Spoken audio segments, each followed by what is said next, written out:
இப்போ லேப்ரோஸ்கோபி அப்படின்னா என்ன? அது எப்படி பண்ணுறாங்க? நிறைய பேர் கேள்விப்பட்டிருப்பீங்க. இந்த நுண்துளை அறுவை சிகிச்சை தான் இப்போ நவீனமான சிகிச்சை. எந்த அறுவை சிகிச்சைக்கும் நுண்துளைங்கிறது பரிந்துரைக்கப்படுகிறது. ஸோ அப்படி இருக்கும்போது இது என்னதான் இது நுண்துளைனா என்ன பண்ணுவாங்க? எப்படி பண்ணுவாங்க? அப்படின்னு நிறைய பேர் வந்து கேட்குறது உண்டு.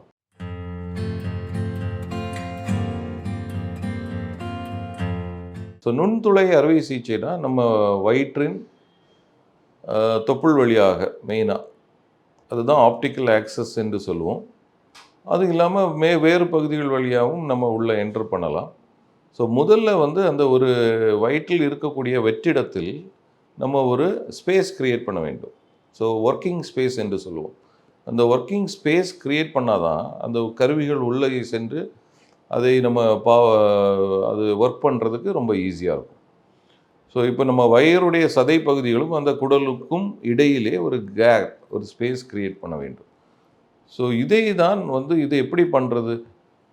இதுக்கு தான் முதலே ஒரு சின்ன நீடில் போன்று உள்ளது. இல்லை ஓப்பன் டெக்னிக் என்று 2 டெக்னிக் இருக்குது. Closed and open technique. So அதில் ஒரு நீடில் மாதிரி உள்ளே செலுத்தி அதில் கார்பன் டை ஆக்சைடு என்ற கேஸ் வந்து அதில் ஃபில் பண்ணப்படும். இதுதான் நியூமோபெரிட்டோனியம் என்று சொல்லுவோம். ஸோ இந்த கார்பன் டை ஆக்சைடு வந்து ஃபில் பண்ண உடனே நம்ம வயிற்றுக்குள்ளே வந்து ஒரு ஒர்க்கிங் ஸ்பேஸ் உண்டாகிறது. இந்த ஒர்க்கிங் ஸ்பேஸ் கிரியேட் பண்ண பிறகு நமக்கு வந்து உள்ள இன்டீரியரை விஷுவலைஸ் பண்ணுறதுக்கு வி ஹாவ் டு பிளேஸ் ட்ரோகார் என்று சொல்லுவோம்.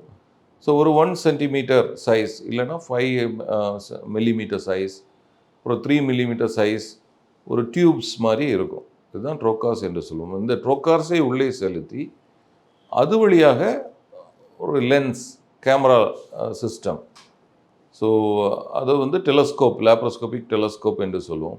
இந்த டெலஸ்கோப்பில் ஒரு கேமரா ஹெட்டை அட்டாச் பண்ணி அந்த ஆப்டிக்கல் போர்ட் வழியாக நம்ம உள்ளே சென்று பார்க்கும்போது உள்ளே இருக்கிற இது கூட வந்து லைட் சோர்ஸும் அட்டாச்சாக இருக்கும். ஸோ ஏன்னா உள்ளே வந்து டார்க்காக இருக்கும்.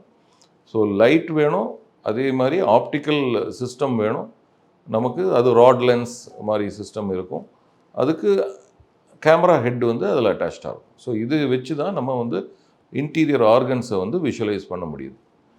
அப்புறம் இல்லை டிஃப்ரெண்ட் இன்ஸ்ட்ருமெண்ட்ஸ், இப்போ நம்ம ஓப்பன் சர்ஜரியில் இருக்கிற மாதிரி மிக நீளமான இன்ஸ்ட்ருமெண்ட்ஸாக இருக்கும். இது வந்து ஐதர் நம்ம 3mm போர்ட் வழியாகவோ இல்லை 5mm அந்த டியூப்ஸ் மாதிரி சொன்ன அந்த போர்ட்ஸ் வழியாகவோ உள்ள இன்ட்ரடியூஸ் பண்ணி அது வழியாக நம்ம துல்லியமாக இந்த அறுவை சிகிச்சைகள் செய்ய முடியும்.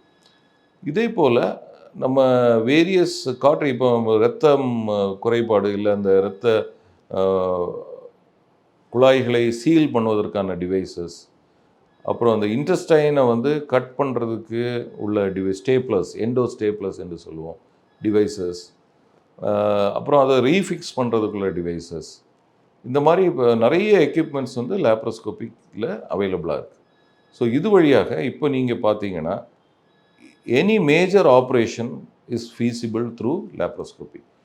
அதாவது இந்த சிறிய சிறிய அறுவை சிகிச்சைகள், ஹெர்னியா, அப்பெண்டிக்ஸ், கால் பிளாடர், கர்ப்பப்பை, இதை தவிர்த்து இரைப்பை புற்றுநோய்க்கான அறுவை சிகிச்சை, கணைய தலையில் உள்ள இந்த விப்பிள்ஸ் செயல்முறை, லிவரில் உள்ள கட்டிகளுக்கான சிகிச்சை, பெருங்குடலில் ஏற்படுகிற கட்டிகளுக்கான சிகிச்சை. ஸோ இந்த மாதிரிப்பட்ட பெரிய பெரிய அறுவை சிகிச்சை இது ஒரு நிலைமையில் வயிற்றை திறந்தால்தான் செய்ய முடியும் என்று இருந்த நிலையில் இருந்த அறுவை சிகிச்சைகள் இன்று நமக்கு நுண்துளை வழியாகவே செய்ய இயல்கிறது. தேங்க்யூ.